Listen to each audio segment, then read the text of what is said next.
오늘 말씀은 느헤미야 7장 4절과 이렇게 연관이 되어 있습니다.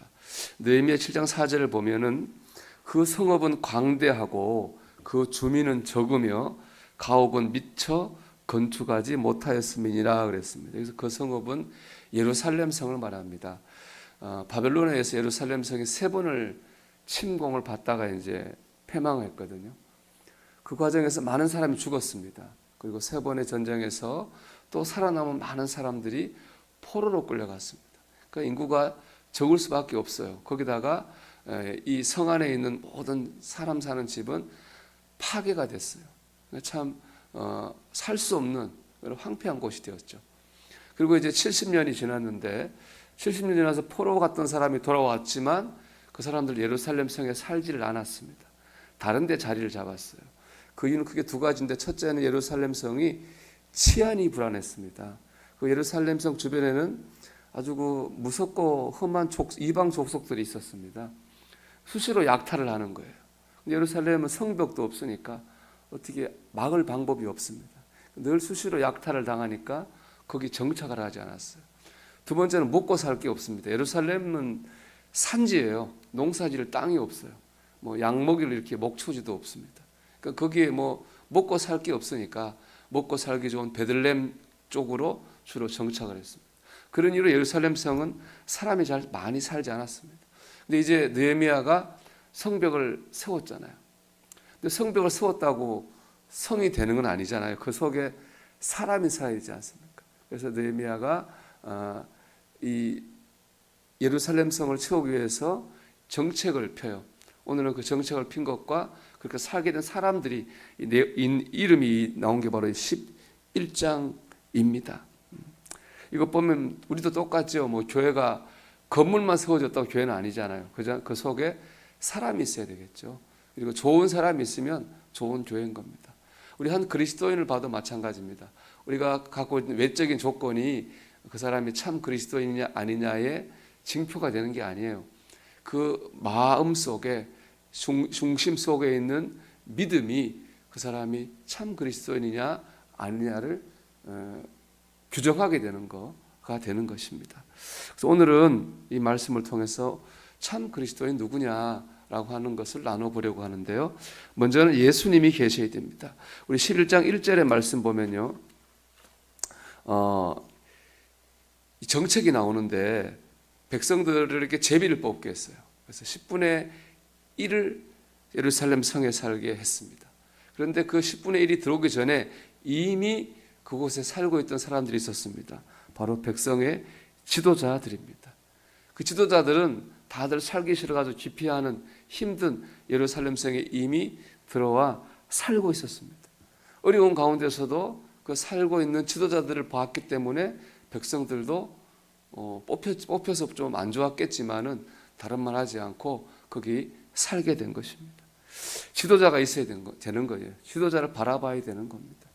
우리가 바라봐야 될 지도자 누굽니까? 예수님이죠. 예수님께서 힘들고 고통스러운 십자가를 지셨잖아요.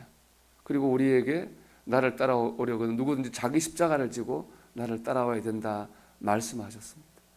우리가 지도자인 예수님을 바라봐야 됩니다. 어렵고 힘들어도 우리 앞서 먼저 그 십자가의 길을 가신 예수님을 바라볼 때 우리도 믿음으로 살 수 있습니다. 참 그리스도인은 다른 거 아니라 내 안에 계신 예수님을 바라보고 사는 사람입니다. 여러분, 오늘도 예수님을 바라보시기를 주의 이름으로 축복합니다. 2번째는 순종하는 마음이 있어야 됩니다. 말씀드린 것처럼 제비를 뽑아가지고 10분의 1은 예루살렘으로 무조건 들어오게 했습니다. 그러니까 자기가 살던 거 다 내려놓고 그동안 닦아놓은 기반 다 내려놓고 예루살렘 성에 들어오게 했습니다. 말씀드린 것처럼 예루살렘 성은 치안도 불안하고 먹고 살 방법 별로 없는 곳이에요. 그 10분의 1에 오는 사람들이 인간적으로 좋았겠습니까? 좋았을 리가 없죠. 왜 하필 나야? 아마 그런 마음이 인간적으로 들었을 거예요. 그런데 그들은 그런 불평이 있었음에도 불구하고 들어와 살았습니다. 순종했습니다. 여러분, 참 믿음의 징표는 다른 게 아니라 순종입니다. 우리가 신앙생활 하다 보면은 하나님의 뜻과 내 뜻이 늘 갖지를 못합니다. 실생활에서 하나님의 뜻은 이건데 내 뜻은 저거예요. 부닥칠 때가 있어요. 그때 참 믿음이 나타납니다. 참 믿음은 뭐예요? 하나님께 순종하는 거예요. 순종이 믿음이에요. 하나님께서 우리 믿음의 성 아브라함을 불렀잖아요. 그래서 본토 친척 아비 집을 떠나서 내가 내게 지시하는 땅으로 가라, 그렇게 말씀했어요. 아브라함이 하나님의 명령을 따라서 떠났습니다. 히브리서는 이렇게 말해요. 아브라함이 갈 바를 알지 못하였지만 나아갔다, 그렇게 말하고 있고요. 갈라디아서는 갈 바를 알지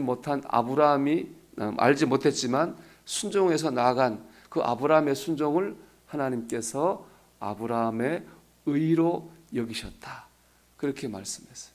하나님이 인정하신 의는 뭐예요? 순종인 거예요. 하나님이 인정하시는 우리의 의는 다른 것이 아니라 하나님의 말씀에 순종하는 것입니다. 그것이 참 믿음이죠. 정리하면 참 믿음이라고 하는 건 외적인 모습이 아니라 예수님을 바라보면서 예수님의 말씀에 순종하며 사는 것이 바로 참 믿음이고, 그런 사람이 참 그리스도인입니다. 여러분, 우리가 오늘 이 10분의 1처럼 이 뽑힌 사람들처럼 때로 우리의 삶에 원하지 않는 어려운 일이 있고 힘든 일이 있어도 우리 주님을 바라보면서 하나님의 뜻을 믿고 믿음으로 사는 거죠. 바로 그 사람이 참 믿음의 사람이요 그리스도인인 줄 믿습니다. 오늘 여러분, 주님을 바라보면서 순간순간 주님의 말씀과 뜻에 순종하며 살아가는 참 그리스도인들이 되시기를 주의 이름으로 축원합니다.